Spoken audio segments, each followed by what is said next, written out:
And joining me now from Beijing is Qinduo Xu, a fellow with the Pangoal Institution and host of CGTN's Dialogue Weekend. A lot to get to here, but overall, I would like your characterization of the outcome of this major meeting. I have to say that a few hours ago, Joe Biden was asked about it, and he said it was a good meeting. Do you think both sides were satisfied at the end? Largely, hi Elaine. Largely, I would say so. I think both sides are satisfied to a certain point because the meeting happened at a point of time. People are talking about bilateral relationship at the lowest point since the two countries forged the official diplomatic ties in 1949.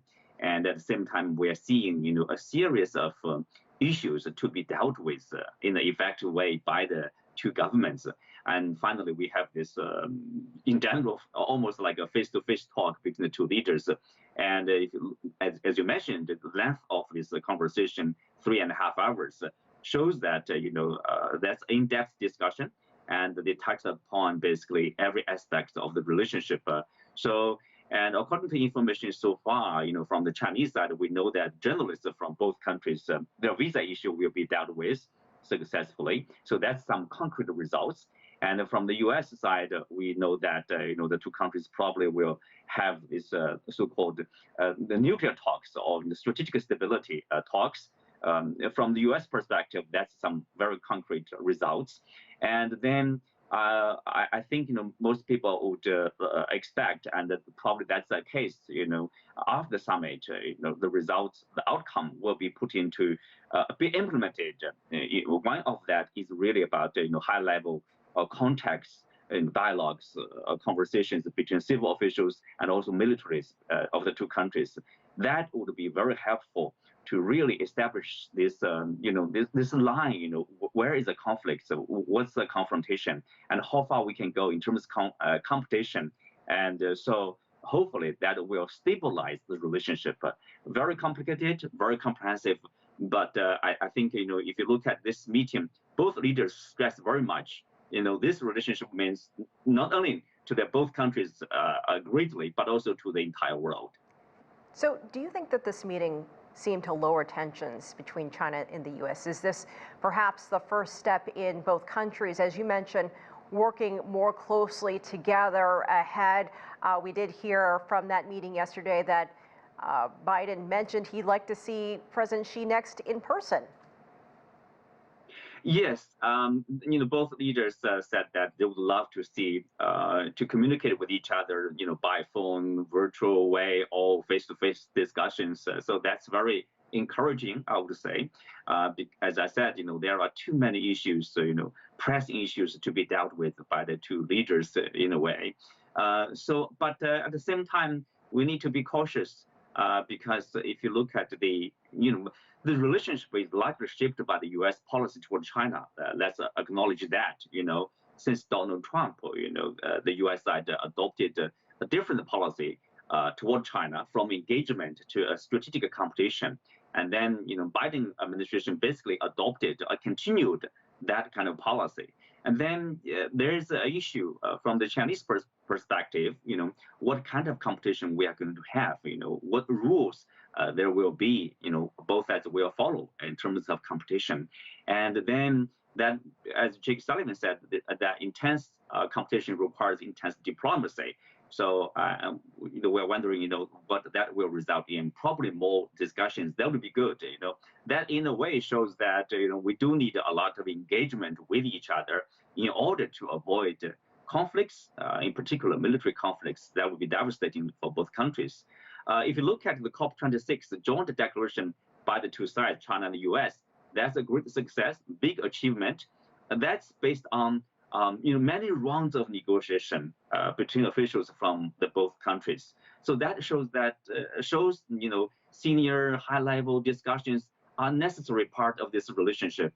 Unfortunately, this kind of practice was abandoned by the Trump administration, and for the Biden administration, we are yet to see the establishment of such either a regular mechanism or a close contact between the two countries. I do want to point out that the U.S. has still not officially named or officially placed a U.S. ambassador to China at that post yet.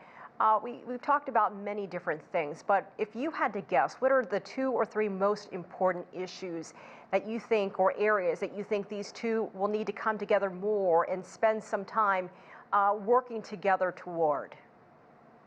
I would say the number one issue is the Taiwan issue, because the issue itself. If you listen to the U.S. side, their official policy has not changed. For example, they follow one China policy, and they does not support Taiwan independence. But from the Chinese point of view, if you look at what's going on between Taiwan and the U.S., you see different things. For example, Biden administration relaxed the exchange between the two sides of senior officials, so that's unprecedented. And also, starting from the Trump administration, there are some instances, or obviously, basically a precedent set up by the administration. That's something very different from in the past. So the Chinese side, the concern, the deep concern that is, the U.S. side is trying to slice this one China policy. The policy would exist in the name, but if you look at the content and the substantial practice, they does not respect the one China policy. Remember, I think a lot of people probably don't understand how sensitive this is to China. The defense minister of Singapore, he talked about the issue with Joseph Nye recently. He said, Taiwan issue is a deep, deep red line for China. We suggest, he suggests we stay away from that, because that could result in military conflicts, or in the worst scenario, even a war involving the mainland Taiwan, U.S., probably many more countries. The entire region, the entire country will be affected in a very unimaginable way. So the two countries need to deal with the issue. That's the number one issue for China. I think also very important issue for the U.S. is about the peace and stability. So that is a single issue, I would say. So far, we are not seeing progress, and hopefully after the summit meeting, there will be channels being established, and then smooth communication will be held between the two sides to avoid misunderstanding, misperception, or misconception, over the issue.